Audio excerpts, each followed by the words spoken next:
부정선거 관련해서는 이제 제가 청구를 기각하고 저도 이제 공격을 많이 받은 입장에서 제가 알고 있는 사실만을 말씀드리겠습니다. 아까 12월 4일 날 12시 20분에 이제 연합뉴스 기사 이 부분이 도대체 어떻게 나왔는지를 제가 이제 우리 공보관한테 다시 한번 물어봤습니다. 공보관 이야기로는 그때는 이제 검토 중에 있다 이런 이제 취지 이야기만 했지 이런 식으로 이제 이야기를 상세히 한 적이 없다는 건데 제가 기사 내용을 보니까 이렇게 되어 있습니다. 12시 20분에 이제 이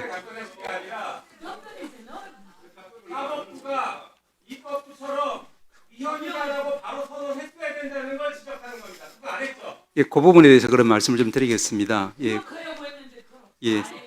아까 말씀을 제가 이제 우리 서영교 의원님 질의 시간에 제가 말씀드리다 말았습니다만은 이제 아까 말씀드린 여러 가지 이제 이 부분에 대해서 이제 그 당시에 이제 포고령 내용 자체의 위헌성이라든지 그 당시에 저희들이 이제 상황 인식이라든지 이런 것 때문에 이제 저희들 입장에서는 이제 이게 위헌성이라는 데에서는 고민할 필요가 없는 상황이었고 그래서 합헌성을 전제로 대책 마련한다든지 검토한다든지 한다는 것은 제가 이제 12시 50분에 도착했다고 말씀드리지 않습니까? 그리고 1시 1분에 이제 이렇게 해제 결의가 이루어졌지만 그 이전부터 벌써 이제 국회에서 정말로 우리 오원식 의장께서 이제 절차에 따라서 이제 이 해제를 위한 어떤 소집 절차를 진행 중에 있었지 않습니까? 그런데다가 아까 말씀드린 것처럼 그 포고령에 나와 있는 비상계엄의 사유라고 하는 것들이 저희들이 도저히 받아들이기 어려운 그런 사유들로 적혀 있었기 때문에 그런 상황에서 또 우리 조희대 대본장님께서는 이제 잘 아시겠지만 이제 2018년도에 이 비상계엄의 어떤 위헌성을 갖다가 최초로 선언한 그런 이제 대법관 중에 한 분입니다. 그렇기 때문에 비상계엄의 어떤 요건에 대해서 누구보다도 잘 알고 있는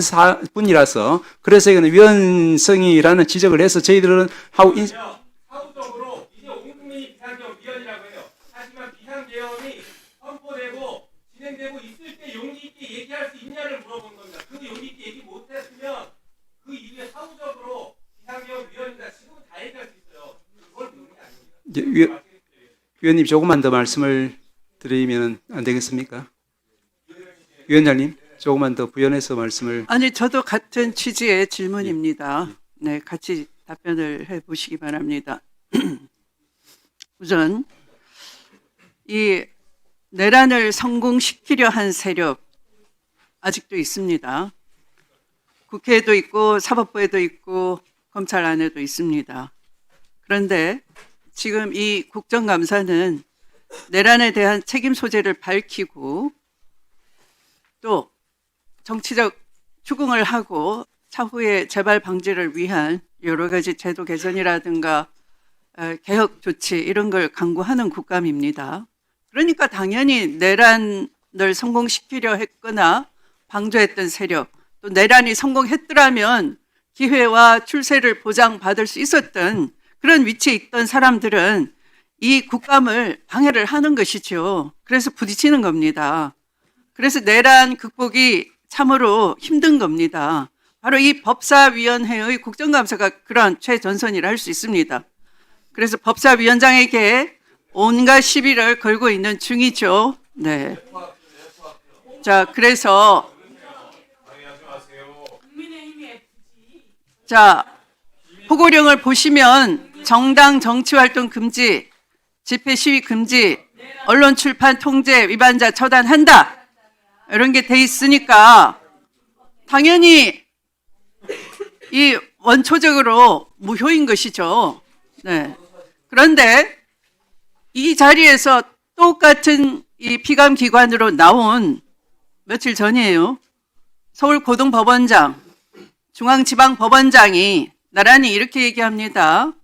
내란죄의 재판의 신속성과 또 내란죄를 엄히 처벌함으로써 사법정의 회복을 여러 위원님들이 추궁을 하니까 아직 재판 중이므로 다툼의 여지가 있어서 답변 제한된다는 취지로 얘기하는 겁니다. 자, 법원행정처장님, 전두환 유죄 확정까지 몇 년 걸렸습니까? 오래된 시간이 걸렸습니다. 17년 걸렸어요. 그러면 그동안에 국민들은 무죄 추정 원칙 때문에 전두환 일당에 대해서 정치적 책임 추궁을 안 해야 맞는 겁니까? 그것이 국민적 정의감입니까? 답변해 보십시오. 그러면 거기에 국민들 입틀막 하는 것이 무죄 추정이니까 우리가 판단할 때까지 가만히 있어 하는 것이 법원의 자세입니까? 위원님 한 말씀만 지금 그게 맞는 자세입니까? 아닙니까? 예, 아니겠죠. 국민 공감을 얻을 수 없겠죠. 그러나 엊그저께 그랬단 말이에요. 그런데 법원 행정처장님도 그와 별로 다를 건 없습니다. 그러니까 이 12.12 전원합의체 판결로 스스로가 나중이지만 17년 만이지만 가만히 있다가 17년 만에 이 위헌 불법 계엄도 사법적 심사의 대상, 처벌의 대상이다 라는 걸 스스로 부정한 거예요. 사실 행동으로는 부정했어요. 아주 비겁한 겁니다. 왜? 한쪽 세력이 아직 살아있으니까요. 정권은 5년마다 바뀌니까요. 행정처장님은 이 긴급회의, 대법원이 소집한 긴급회의가 12시 20분에 아마 공보관을 통해서 보도가 나갔을 것인데 저는 한 번도 사법부의 그런 회의가 대법관들이 모이는 회의가 공보관을 통해서 나가지 않은 걸 본 적은 별로 없는 것 같아요. 그런데 지금 돌발적으로 나간 것처럼 모양새를 꾸미고 있습니다. 그런데 우리가 볼 때는 이미 그것은 12시 20분에 첫 보도가 나갈 때는 다 예비된 거예요. 그 전에 사전에 치밀하게 내란 기획자들과 한 통속이 돼서 왜 그런 보도를 기획하고 내보냈느냐. 그 혼란의 와중에 국회가 계엄 해제를 못하도록 150석 차는 것을 내란 수계는 막아야 되고 군을 동원했던 것이고 또 그 옥신각신하는 와중에 그럼 빨리 공보관을 통해서 이 사법부 판사들도 모여서 긴급회의하고 있다라는 모양새가 중요한 것은 국민들에게 이 계엄은 필요성과 정당성이 있다. 그러므로 국민에게 오신과 잘못된 오신에 대한 확신을 주려 한 의도가 보이는 거예요. 그래서 추궁당하시는 겁니다. 그 부분 한 말씀만 좀 드리면 네, 되겠습니까? 계속 우발적이라 하시겠죠. 아닙니다. 한 가지만 좀 팩트만 말씀을 네. 드릴까 싶었습니다. 그래서 이제 말씀하신 그 이제 연합뉴스 기사에 이제 여기 어떻게 되어 있냐면은 이제 12시 20분에 이렇게 이제 그 회의 기사를 입력한 걸로 나와 있는데 그때 이제 그 처장과 뭐 차장 등등 모여서 논의 중이다 되어 있는데 말씀드린 것처럼 저는 그때 자고 있었습니다. 그래서 제가 12시 50분에 지금 이제 그 사람 데리러 왔는데 알았습니다. 그러면 행정처장님은 그 말할 자격이 없으세요. 주무신 분에게 뭘 추궁하겠습니까? 그 기사가 틀렸다는 것에서 말씀을 드리려고 그러는 겁니다. 만약에 전두환 때처럼 판결 보고 판단해 달라고 아까 하셨는데요. 12.12 전원합의체 판결 내용에는 일부의 소수 의견은 그것도 있습니다. 이미 내란 세력이라고 하지만 정치적으로 승리를 했고 그 토대로 여러 차례 선거도 이루어졌으니까 판단할 수 없다는 사법 자제론을 펼친 소수의 의견도 있습니다만 그러나 대부분의 당시의 판사들은 전두환 때처럼 순응을 했고 내란 세력의 승리 위에 국위 영화를 누린 겁니다. 위헌 불법 체제를 구축한 후에는 어느 누구도 별 방법을 취할 수가 없었어요. 그러니까 아까 김용민 의원이 적절하게 지적했어요. 81년 1월에 내란 세력이 승리한 이후에 정치인 김대중 정적에 대한 사형 선고를 하고 그제서야 그 다음날 계엄을 해제하는 겁니다. 그 사이에 사법부는 침묵하고 순응하고 보상을 다 받았어요. 그것이 사법부의 흑역사입니다. 어느 누구도 그때를 통렬하게 반성해 본 적이 없어요.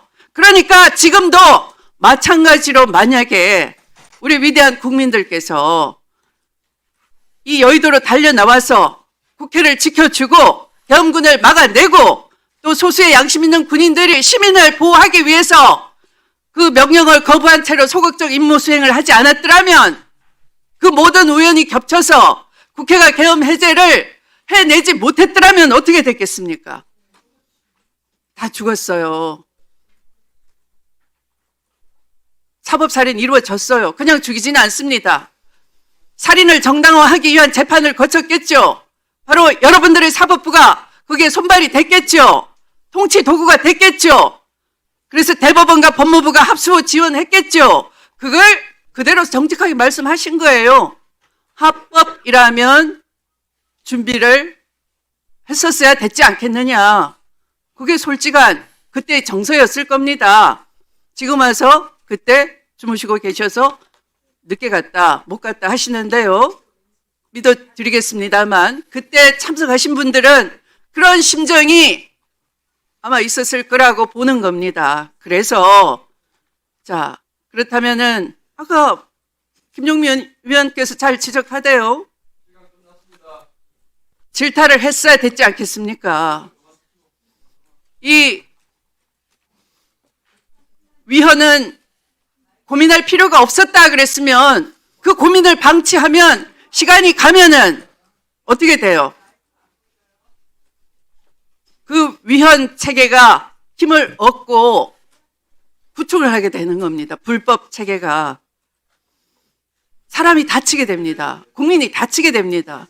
나서셔야 되는 거예요. 그런데 이 박성재 전 법무부 장관에 대한 영장 기각은 결국은 바로 그런 사법부의 치욕, 치부를 반복했기 때문에 그걸 가리기 위해서 자기 방탄용인 거예요. 내란 공범임을 시인하는 방탄 결정인 거예요. 사실은.